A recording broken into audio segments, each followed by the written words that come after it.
Hello, welcome to Fireside Chats. This is a show where we explore various aspects of spirituality.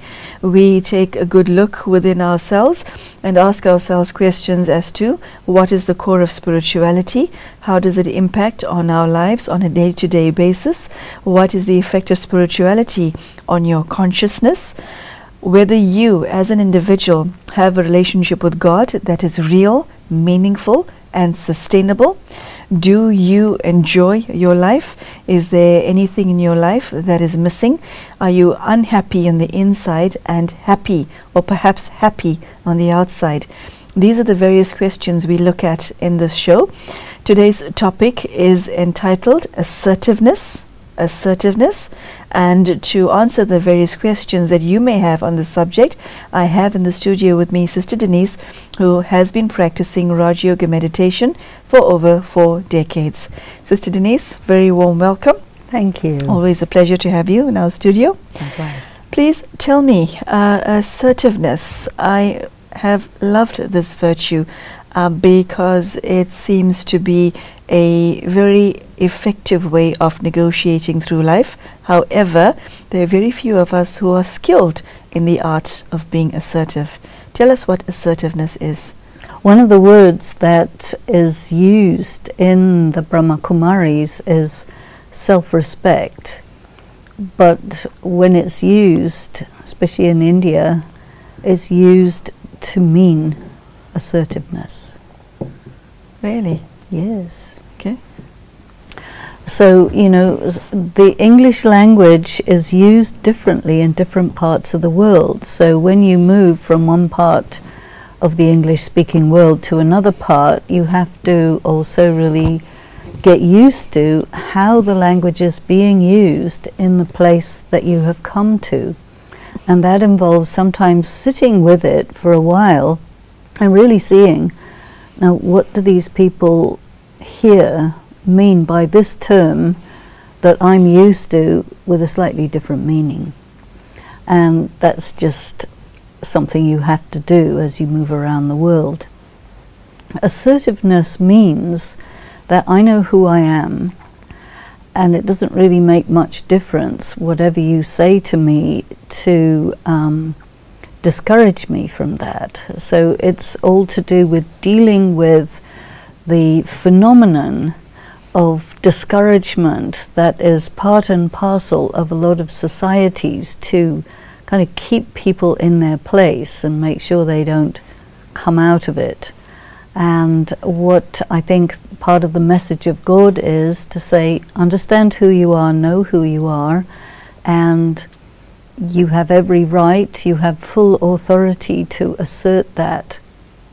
And that very often means going against a lot of cultural norms where you receive messages that say things like you should be seen and not heard, you know, children should be seen and not heard. That's one of the Victorian adages. And what it does is it really discourages people from emerging. So what happens then is you will kind of go inside into your shell, and what this will do is it will cause an ego wall to be created where a person maybe becomes uncommunicative because they've been quashed. So these are coping mechanisms which become character defects. And so I think assertiveness is all about getting past these coping mechanisms and coming into the reality of who you are. And so it is a very powerful thing to do, but not so easy. You have to know who you are, what you are, and assert that. And if anybody doesn't like it, too bad. Sister Denise, how does somebody who's assertive negotiate their way through life as opposed to somebody who lacks this quality? Well, a person who is assertive has a sense of what their rights are and has a skill in claiming their rights, and also an ability to challenge many things or many obstructions that come in their way from other people who are used to looking at you as a person who doesn't have any rights. You see, because the way many societies are set up is to, make some people in a society feel that they don't have any rights, that they should be invisible and be quiet and just be servile, because that is what their place is, that is what they're for. But it isn't true. And so when you have been looked at that way, labeled that way or whatever, for a long period of time or for your whole life, to gather together your sense of self, your strength, and make a clear statement that, look, you know what, I'm here and that's that, and you have to deal with me. So that's assertiveness. And sometimes there's a lot of backlash, and you have to push through it. And that's what it takes. Okay. You can become a pioneer for other people who are in a similar background to you, who just don't know how to handle the difficulties, the obstacles that are placed in front of them. Sister Denise, there are very few people who are fortunate enough to be born assertive. Okay, there are a large number of people who are watching you right now who would love to be it, because it's a beautiful quality. I mean, what's not to like? But who are not there. I wasn't born assertive. Okay, so I'm going to ask you this question twofold. Assertive is here, and if you're there, how do you bring yourself up? By that I mean, if you've got a feeling of worthlessness, if you're carrying this feeling of I'm not good enough, how then do you grow? Well, there's a lot of people who are told from the get-go that they're not good enough, that they'll never make it, so on, so on, so on. It's part of the socialization process, it's part of the education process to maintain the status quo, where a small number of people are in a privileged position and they're trained to think of themselves that way, so it remains in those families or whatever, and a large number of people are socialized, trained to think of themselves as not that. And so if a person wants to come out of or move away from that destiny that has been set for them by the people around them, there has to be something inside that is stronger than those messages, which challenges those messages from the inside. I think that when a person awakens spiritually, or really thinks, what am I, who am I, and so on, and it doesn't correspond with the messages that you get from the outside, it kind of separates you from those people. I remember one time in my life, I have a couple of brothers, and I'm the oldest in the family, and I'm female, and normally in the society that I grew up in, a boy should be born first, but I was a girl. But I have all of the feelings that go with being the firstborn, a sense of rights and this and that.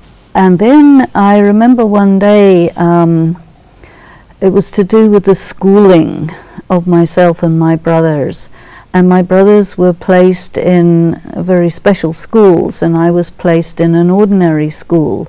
But I knew very well that I was very bright, even brighter than them. So I said to my mother, I said, well, why did you do that? And she said, oh, well, you're a girl. I said, well, what difference does that make? And she couldn't answer, So for her, it made all the sense in the world, because that's how the society thinks. But for me, I was coming from a very different angle, that if you're intelligent, then you should be given good quality education. Why would you do anything else? It didn't seem remotely logical to me. And this happened at quite a young age. And I observed in the society around me a number of similar things like this, where the girls were denied all sorts of opportunities only because they're girls. And I thought, these people are crazy.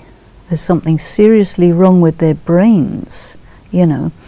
And I didn't accept it at all. So I just thought, you know, these people are second-rate intelligences. But I never thought that they were first-rate and there's something wrong with me. But what it did do is it made me separate myself from the regular society. And so I became very, very independent-minded, educated myself, said to myself, you know, these kinds of attitudes are of no use. There's something wrong with these people, you see. Now, most people wouldn't do that. They would say something wrong with me. And so that was just my response to it. But definitely, when you find yourself in a situation like that, you know, either you have to betray yourself by accepting these put-downs that come to you from the outside, or you have to separate yourself. And I chose to separate myself, which meant that I had much greater freedom than other people around me. So I could, you know, really choose the way I would live my life. It made me self-reliant and strong. So I don't feel that I was damaged by it. But definitely it caused a separation, which may or may not be a good thing. From my point of view, nothing wrong with it. But some people may not be comfortable to have to separate themselves from the regular society. We spoke about a situation where somebody feels less worthy and has to bring themselves up to being assertive. And then you get people at the other end of the scale. Of, say, extreme arrogance, okay, who have to come down a notch. How does one develop assertiveness in that sense? When you have to come down a notch, well, that's because you're over-assertive. Yeah. And so what you need is the humility, and very often the only way you can get that, if you're a really super arrogant person, is to have enough humiliation that that you're forced to. Because the arrogance, especially if you're socialized to be arrogant, you really believe it, and you get a lot of benefit from it until it works against you. And then when it really knocks you down, that may be a good opportunity for you to have to rethink it. And then hopefully you can come into the company or read some book or whatever it is that brings you into a more real way of being, you see. Because it is not good to be put down. It's not good to be put up. Either way, it makes you dysfunctional. And to be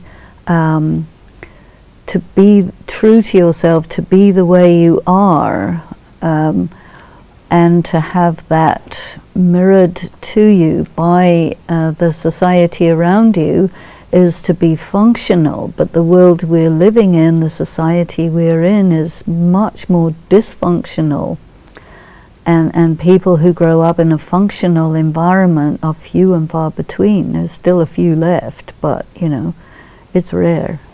prior to listening to you today, my impression of somebody who is assertive is somebody who has enough self-respect to be able to articulate themselves in a manner that's not obsequious nor arrogant. Okay, so it's not just the internal element, it's the way you put yourself across, how you market yourself, how you conduct yourself in public, the type of friends you invoke in your life, etc. So take us through that. Take us through how somebody who is assertive and well-grounded presents themselves to the outside world. Well, of course, it's very individual, but you know, you have a sense of your level of intelligence. You have your achievements. You have your awareness of your talents. You have your awareness of your relationship with society, your position in society, and so on. So that gives you a confidence. It gives you a kind of a foundation from where to operate. And you know, somebody who grows up with all of those things in place, and they can develop through the developmental stages of a human being, childhood, youth, their education, their teenage years, their work, their way of interacting with the society, everything is in order. It'll be absolutely natural for them to be in their power.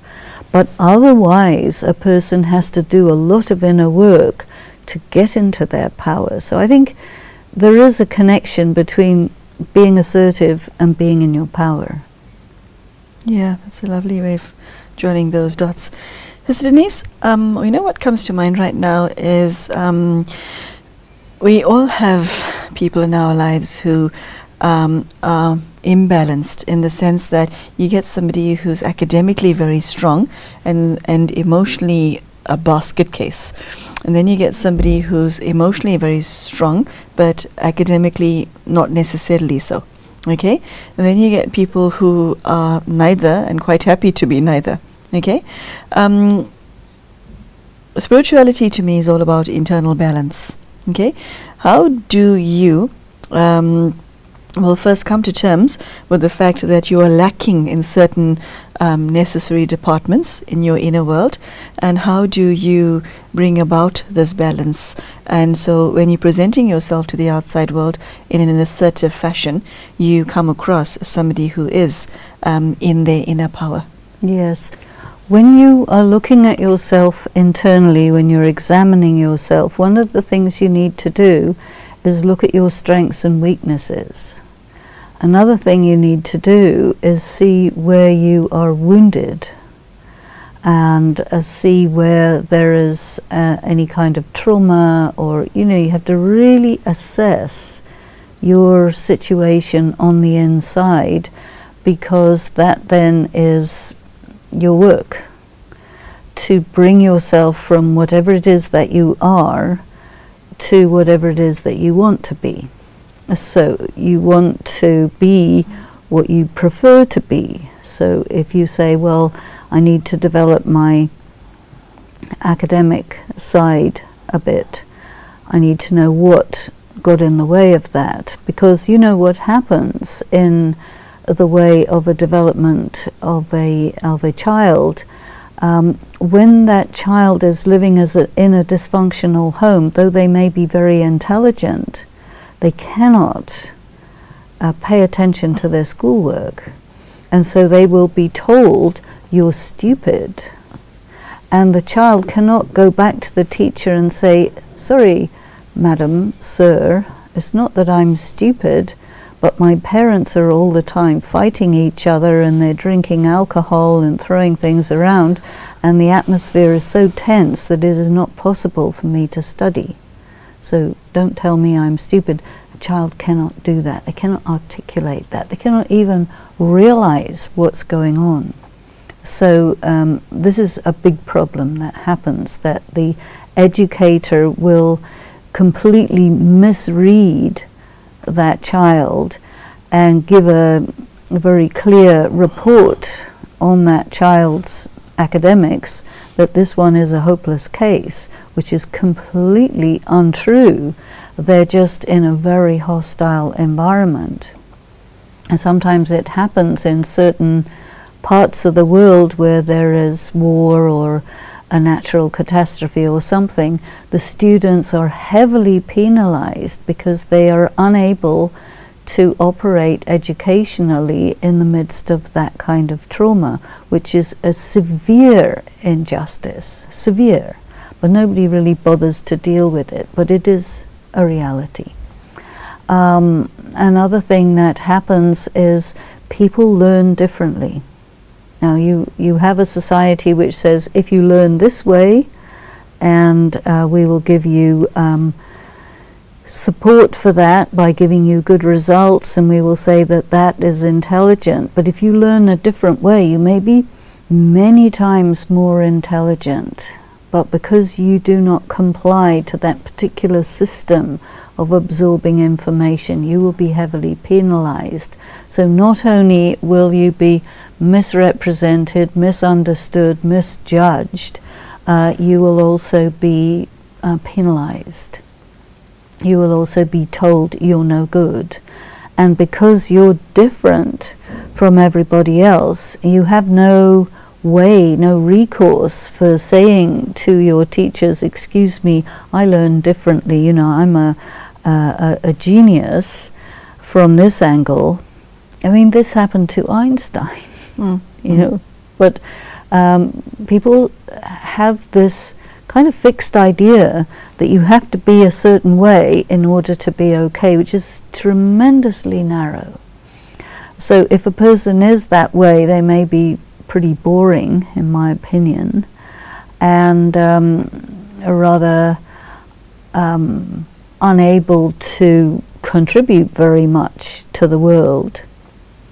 But what a person has to do is, I think, separate themselves from these messages that you get from that kind of world, and really, and this you can only do as an adult, when you get into your spirituality, just look at yourself independently and see, okay, this is this, and this is me.